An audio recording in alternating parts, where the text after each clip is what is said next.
خلیفہ ہارون الرشید عباسی خاندان کا 5واں خلیفہ تھا۔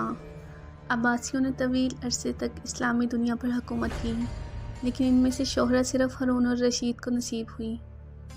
ہارون الرشید کے دور میں ایک بار بہت بڑا قحط پڑ گیا۔ اس قحط کے اثرات سمرقند سے لے کر بغداد تک اور کوفہ سے لے کر مراکش تک ظاہر ہونے لگے۔ ہارون الرشید نے اس قحط سے نپٹنے کے لیے تمام تدبیریں آزما لیں۔ اس نے غلے کے گودام کھول دیے، ٹیکس معاف کر دیے، پوری سلطنت میں سرکاری لنگر خانے قائم کر دیے اور تمام عمراء اور تاجروں کو متاثرین کی مدد کے لیے موبلائز کر دیا۔ لیکن اس کے باوجود عوام کے حالات ٹھیک نہ ہوئے۔ ایک رات ہارون الرشید شدید ٹینشن میں تھے۔ اسے نیند نہیں آ رہی تھی۔ ٹینشن کے اس عالم میں اس نے اپنے وزیر اعظم یحییٰ بن خالد کو طلب کیا۔ یحییٰ بن خالد ہارون الرشید کا استاد بھی تھا۔ اس نے بچپن سے بادشاہ کی تربیت کی تھی۔ ہارون الرشید نے یحییٰ خالد سے کہا، استاد محترم، آپ مجھے کوئی ایسی کہانی، کوئی ایسی داستان سنائیں جسے سن کر مجھے قرار آ جائے۔ یحییٰ بن خالد مسکرایا اور عرض کیا، بادشاہ سلامت، میں نے اللہ کے کسی نبی کی حیات طیبہ میں ایک داستان پڑھی تھی۔ یہ داستان مقدر، قسمت اور اللہ کی رضا کی سب سے بڑی اور شاندار تشریح ہے۔ آپ اگر اجازت دیں تو میں وہ داستان آپ کے سامنے دہرا دوں۔ بادشاہ نے بے چینی سے فرمایا، استاد محترم فوراً فرمائیے، میری جان حلق میں اٹک رہی ہے۔ یحییٰ خالد نے عرض کیا، کسی جنگل میں ایک بندریا سفر کے لیے روانہ ہونے لگی۔ اس کا ایک بچہ تھا۔ وہ بچے کو ساتھ نہیں لے جا سکتی تھی، چنانچہ وہ شیر کے پاس گئی اور اس سے عرض کیا، جناب، آپ جنگل کے بادشاہ ہیں، میں سفر پر روانہ ہونے لگی ہوں۔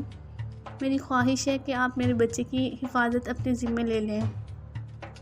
شیر نے حامی بھر لی۔ بندریا نے اپنا بچہ شیر کے حوالے کر دیا۔ شیر نے بچہ اپنے کاندھے پر بٹھا لیا۔ بندریا سفر پر روانہ ہو گئی۔ اب شیر روزانہ بندر کے بچے کو کندھے پر بٹھاتا اور جنگل میں اپنے روزمرہ کے کام کاج کرتا۔ ایک دن وہ جنگل میں گھوم رہا تھا کہ اچانک آسمان سے ایک چیل ڈائی لگائی، شیر کے قریب پہنچی، بندریا کا بچہ اٹھایا اور آسمان میں گم ہو گئی۔ شیر جنگل میں بھاگا دوڑا، لیکن وہ چیل کو نہ پکڑ سکا۔ یحییٰ خالد رکا، اس نے سانس لیا اور خلیفہ ہارون الرشید سے عرض کیا، بادشاہ سلامت، چند دن بعد بندریا واپس آئی اور شیر سے اپنے بچے کا مطالبہ کر دیا۔ شیر نے شرمندگی سے جواب دیا، تمہارا بچہ تو چیل لے گئی۔ بندریا کو غصہ آ گیا اور اس نے چلا کر کہا، تم کیسے بادشاہ ہو؟ تم ایک امانت کی حفاظت نہیں کر سکے اور تم اس سارے جنگل کا نظام کیسے چلاؤ گے؟ شیر نے افسوس سے سر ہلایا اور بولا، میں زمین کا بادشاہ ہوں۔ اگر زمین سے کوئی آفت تمہارے بچے کی طرف بڑھتی تو میں اسے روک لیتا، لیکن یہ آفت آسمان سے اتری تھی اور آسمان کی آفتیں صرف اور صرف آسمان والا ہی روک سکتا ہے۔ یہ کہانی سنانے کے بعد یحییٰ بن خالد نے ہارون الرشید سے عرض کیا، بادشاہ سلامت، قحط کی یہ آفت بھی اگر زمین سے نکلی ہوتی تو آپ روک لیتے۔ یہ آسمان کا عذاب ہے، اسے صرف اللہ تعالیٰ روک سکتا ہے۔ چنانچہ آپ اسے رکوانے کے لیے بادشاہ نہ بنے، فقیر بنے، یہ آفت رک جائے گی۔ دنیا میں آفتیں دو قسم کی ہوتی ہیں، آسمانی آفتیں اور مصیبتیں، زمینی آفتیں۔ آسمانی آفت سے بچنے کے لیے اللہ تعالیٰ کا راضی ہونا ضروری ہوتا ہے، جبکہ زمینی آفت سے بچاؤ کے لیے انسانوں کا متحد ہونا، وسائل کا بھرپور استعمال اور حکمرانوں کا اخلاص درکار ہوتا ہے۔ یحییٰ بن خالد نے ہارون الرشید کو کہا، بادشاہ سلامت، آسمانی آفتیں اس وقت تک ختم نہیں ہوتی جب تک انسان اپنے رب کو راضی نہیں کر لیتا۔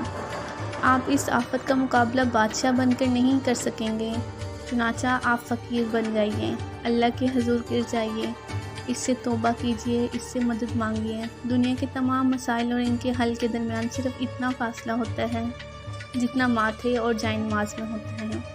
لیکن افسوس، ہم اپنے مسائل کے حل کے لیے 7 سمندر پار تو جا سکتے ہیں، لیکن ماتھے اور جائے نماز کے درمیان موجود چند انچ کا فاصلہ طے نہیں کر سکتے۔